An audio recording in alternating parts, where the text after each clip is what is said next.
Monsieur le président, monsieur le ministre, monsieur le président de la commission, mes chers collègues, la pollution de l'air constitue un sujet préoccupant pour nos concitoyens qui en subissent les conséquences néfastes sur leur santé. Dans les grandes agglomérations françaises, les seuils d'exposition aux particules fines, les PM2,50, dépassent les niveaux fixés par l'Union européenne, seuils qui sont eux-mêmes jugés insuffisants par l'OMS pour protéger la santé de leurs habitants. Cette pollution présente également un coût. Une étude commandée par l'Alliance européenne pour la santé publique, fondée sur les analyses de qualité de l'air de 432 villes européennes, évalue que le coût de la pollution à Paris à 1 602 € par an par habitant et à 1 134 € à Lyon. Les zones à faible émission mobilité, les ZFEM, ont été rendues obligatoires dans les territoires qui dépassent régulièrement les limites fixées par les normes de qualité de l'air.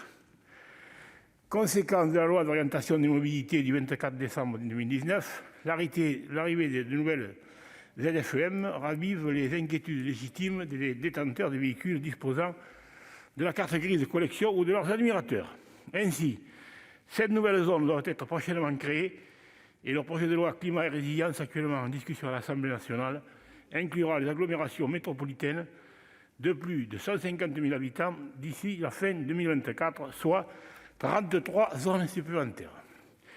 Or, l'autorisation des quelques 152 000 véhicules de collection dans les ZFE, faiblement émetteurs de particules fines, n'aurait qu'un impact insignifiant sur le dépassement des normes de la qualité de l'air au sein des agglomérations. La proposition de loi a le mérite de ne pas ouvrir la voie à d'autres revendications, incluant les 900 000 véhicules dits historiques ou encore les Youngtimers, âgés de 20 à 30 ans, qui concernent environ 3 millions de véhicules. Toutefois, nous suivrons en majorité au groupe l'avis de la rapporteure. En effet, il n'y a pas urgence à légiférer.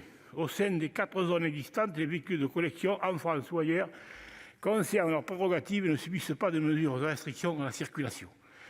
Laissons les collectivités territoriales concernées décider des modalités d'application de la loi et fixer les mesures qu'elles estiment les plus pertinentes pour améliorer la qualité de l'air des agglomérations.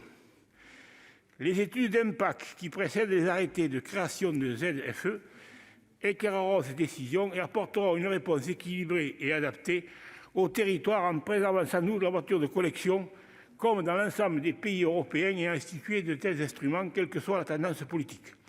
Quelle tristesse de devoir troquer une traction avant, une Ford Mustang ou une Dodge Charger de collection par une voiture électrique sans bruit et sans charme. D'autant plus que leur usage n'est pas identique. Certains producteurs d'automobiles ont l'intention d'électrifier les modèles mythiques, mais leur acquisition sera moins accessible. Mes chers collègues, la proposition de loi peut soulever des questions d'équité. Une partie de nos concitoyens ne peut plus rouler avec une voiture considérée comme polluante pour se rendre sur leur lieu de travail. Transport en commun saturé, voire la circulation encombrée, où se multiplient les conflits d'usage, quelles alternatives leur offre-t-on pour se déplacer ?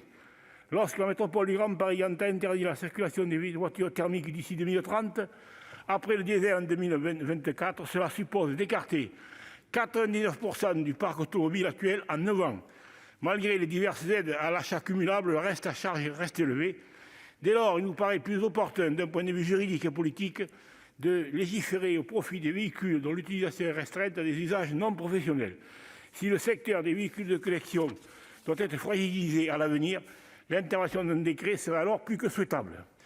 Bien que l'ensemble du groupe RDSE soutienne ce patrimoine historique, sa grande majorité ne votera pas pour cette proposition de loi. Merci, Président. La parole est maintenant